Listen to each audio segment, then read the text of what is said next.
क्या नाम है आपका? मेरा नाम चौधरी परवीन भारतीय, मैं सामाजिक कार्यकर्ता हूं और करप्शन फ्री इंडिया संगठन का संस्थापक हूं। कौन सा गांव है ये? आज ये मेरा पैतृक जनपद बुलंदशहर के अंतर्गत गांव मुंडी बकापुर है और आज हम अपने गांव के पुस्तकालय में बैठे हुए हैं, जो गांव के लोगों ने निःशुल्क आधुनिक पुस्तकालय का निर्माण किया है। इसमें कोई सरकारी बजट भी कोई पैसा लगा हुआ है, गाँव वालों की तरफ से बना है? देखिए, ये जो गांव का निःशुल्क आधुनिक पुस्तकालय है, इस पुस्तकालय में सरकार की योजना का एक पाई भी इसमें नहीं लगी है। यह पुस्तकालय गांव के लोगों ने गांव के बच्चों के लिए 10-10, 20-20, 50-50, 100-100 रुपये इकट्ठा करके, यानी कि कहें चंदा इकट्ठा करके इस लाइब्रेरी को बनाया है। और गांव के लोगों में जब से लाइब्रेरी का कार्य प्रारंभ हुआ, एक सकारात्मक माहौल है शिक्षा को लेकर के, और गांव के लोगों में और गांव के बच्चों में एक उत्साह है। बड़ी बात यह है कि गांव का एक एक घर, यानी कि एक एक व्यक्ति के द्वारा इसमें जो है आर्थिक रूप से सहयोग किया गया है और उसी के बलबूते पे ये लाइब्रेरी का निर्माण हो सका है। अन्यथा हम लोगों ने जब इसकी शुरुआत की तो हम लोग बड़े घबराए हुए थे कि भाई इसका आपके दिमाग में ये आइडिया कि अपने गांव में भी पुस्तकालय होना चाहिए? ये विचार जो है, एक लाइब्रेरी गौतम बुद्ध नगर के बादलपुर गांव में लाइब्रेरी का उद्घाटन होना था, जहां मैं गया हुआ था। और जब मैं मंच पे वहां बैठा हुआ था तो मेरे दिमाग में एक विचार आया कि भाई, पूर्व मुख्यमंत्री मायावती का गांव जो गौतम बुद्ध नगर में आता है और वो हर तरीके से समृद्ध गांव है, जब यहाँ के युवाओं को या यहाँ के गांव के लोगों को लगा कि गांव के बच्चों को पढ़ने के लिए एक पुस्तकालय होना चाहिए, तो मेरा गांव जो जनपद बुलंदशहर का मुंडी बकापुर गांव है, जो कि आर्थिक रूप से, सामाजिक रूप से और राजनीतिक रूप से बहुत कमज़ोर है, जहाँ की बच्चों के लिए पढ़ने का सकारात्मक माहौल नहीं मिल पा रहा था, तो हमारे मन में विचार आया कि क्योंकि इस विचार को क्यों ना हम अपने गांव तक पहुंचाएं।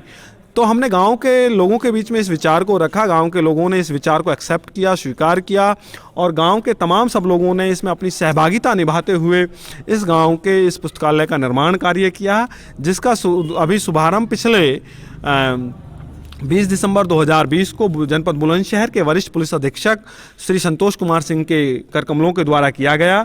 श्री संतोष कुमार सिंह साहब जो एसएसपी हैं बुलंदशहर, उन्होंने गांव के लोगों को और गांव के इस लाइब्रेरी में पढ़ने वाले उन बच्चों को लगभग 48-50 मिनट तक संबोधित किया। इनके अंदर एक नई ऊर्जा का संचार किया।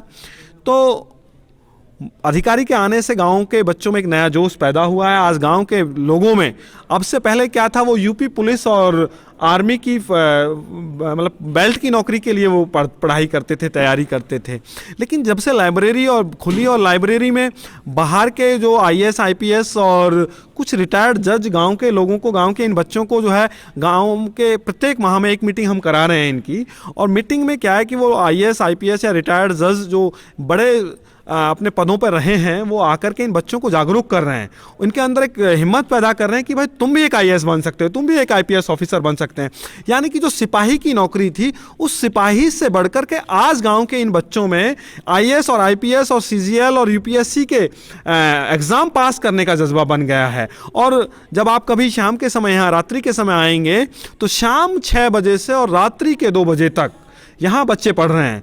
बच्चों में एक नई ऊर्जा है, बच्चों के साथ साथ उनके अभिभावकों में ऊर्जा है, और सब लोग इस पुस्तकालय के उद्घाटन के बाद पूरा गांव इसके लिए जो है सहयोग कर रहा है, और सब लोग बड़े ऊर्जा के साथ इसमें अपनी योगदान दे रहे हैं। आप ये देख रहे हैं, जो पेड़ ग्रीनरी लगी हुई है, ये ईंट्स लगी हुई हैं, जो पेंटिंग्स, ये पुताई थमलों पे की है, ये यहाँ पढ़ने वाले इन बच्चों ने की है। यानी कि कहें तो गांव के लोगों ने श्रमदान में भी बढ़ चढ़ करके हिस्सा लिया है। ये गांव के लोगों ने पैसा तो दिया ही दिया है, लेकिन श्रमदान भी किया है। यानी कि एक उनका आत्मिक भाव यहाँ जो है जुड़ गया है कि भाई अब हम जो है अपने गाँव को बदलाव की तरफ लेके चलें, एक आधुनिक गांव की तरफ लेके चलें। और इन युवाओं और गांव के लोगों का, यानी कि हम भी कहें, हम लोगों का ये सपना है कि आने वाले 5 वर्ष में हम इस गांव को एक आदर्श गांव के रूप में विकसित करना चाहते हैं। और ये आपके चैनल के माध्यम से मैं कहना चाहता हूं कि आने वाले 5 वर्ष में गांव के लोगों का सहयोग रहा तो इस गांव को बुलंदशहर ही नहीं, उत्तर प्रदेश में आदर्श गांव के रूप में पहचान दिलाने का काम ये गांव के लोग करेंगे।